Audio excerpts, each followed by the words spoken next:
Robert Downey Jr. is so hot right now, he's untouchable. With Iron Man being one of the biggest blockbusters of the summer and Tropic Thunder already a US box office hit, he's riding high. I caught up with him in London to see if he still has his feet on the ground. Robert, welcome to Take 6. Great to have you on the show. Now, first of all, I have to say congratulations. Iron Man, huge success. Tropic Thunder, already huge success. Now it's opening here. I know. Is this like the second coming? What's going on? I don't want any Christic comparisons at this point. Okay. It's too early to call. I had a great year. Had to happen sooner or later. Okay. Now, I have to ask you, because this is obviously an Irish show, is it true that Kirk was originally in the script as an Irishman? Because I've heard this. Yes. Was he? Yeah. But then Kirk plays an Irishman in the trailer before the movie starts called Satan's Alley. So I said, what's the stretch for an Irishman to play an Irishman? Okay.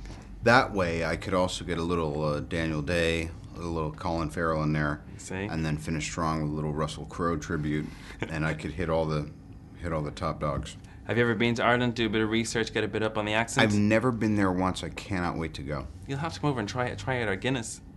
Really? Yeah. I got plans for Christmas, dude. And now you play a black man in this movie. Yeah. Well, a guy playing a black man. Exactly. What was it like being a black man? And what's the process every day of kind of turning into a black guy? Well, honestly, I wasn't thinking of it that way. I was thinking about the character and what kind of guy he is, which is, and my reference, sadly, is growing up in the 70s. Okay.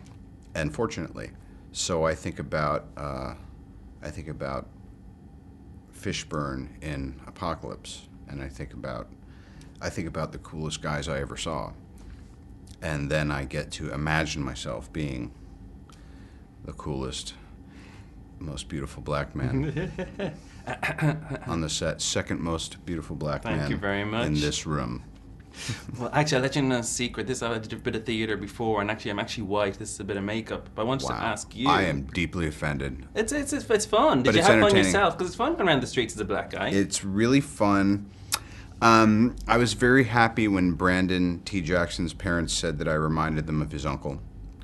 But again, that's the thing, you know? Okay. You're young, I'm old, you're hip, I'm a faker. But I'm such a good faker that people still think that I have something to bring to the table. Do you feel like good about that kind of, obviously you're a big sex symbol still, like you've kept that throughout your career really. Is that kind of weird to you? Like, as you're saying, acting as if you're not, and you're not cool, and you're not whatever, right. But everybody thinks you are. Is it? I guess I'm pretty cool.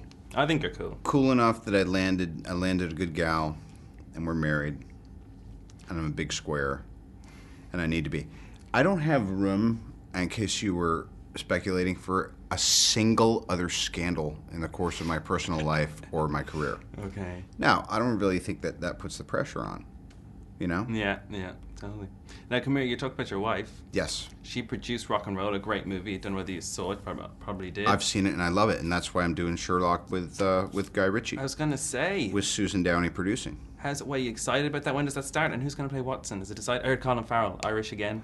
Colin Farrell's something else. I think he's just done a bunch of movies back to back, and no, we're gonna get someone great.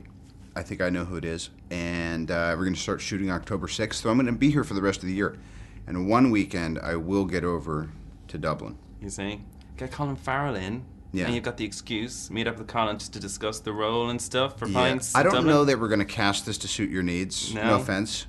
I thought you were staying with me for Christmas. You could Colin in on the act. No. All right, what else do you want us to do?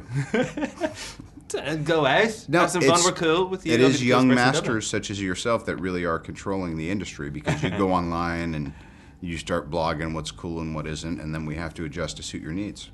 Mr. It right now and Mr. It for the future, thanks so much for joining us on Take 6.